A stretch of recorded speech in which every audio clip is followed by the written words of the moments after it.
L'approche de l'administration Trump est très différente de celle qui l'ont précédée. Comme vous l'avez dit, j'ai suivi ce dossier pendant près de 3 décennies avec les administrations Bush, Clinton et Obama. Toutes ces administrations ont œuvré pour la paix au Moyen-Orient. Elles ont agi de sorte à parvenir à l'objectif de la solution à 2 États. Cette orientation était claire sous l'administration Obama et lors du 2e mandat du président Bush, mais également quand Clinton était à la Maison-Blanche.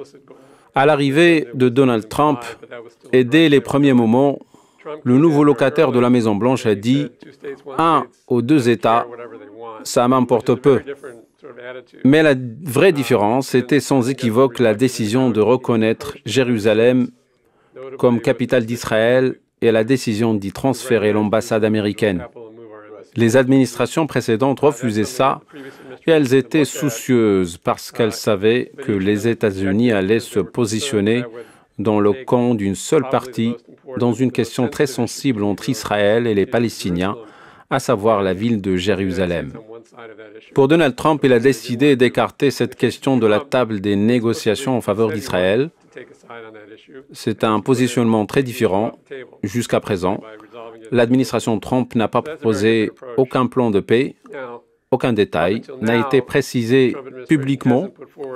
On ne sait vraiment pas ce que va faire cette administration alors que 2 ans se sont écoulés. Personne ne sait ce qui se passe et on ne peut même pas faire des projections sur ce qui va se passer.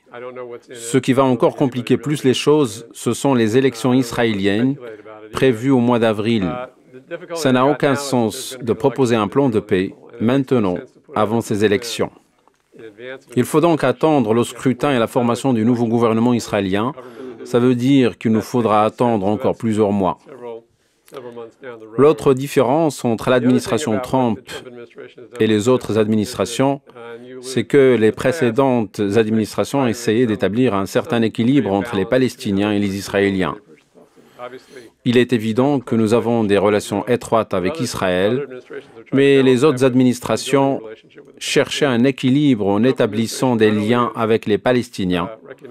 L'administration Trump n'a pas seulement reconnu Jérusalem comme capitale d'Israël, elle a aussi fermé la délégation palestinienne à Washington et le consulat américain à Jérusalem que j'ai dirigé pendant 4 ans.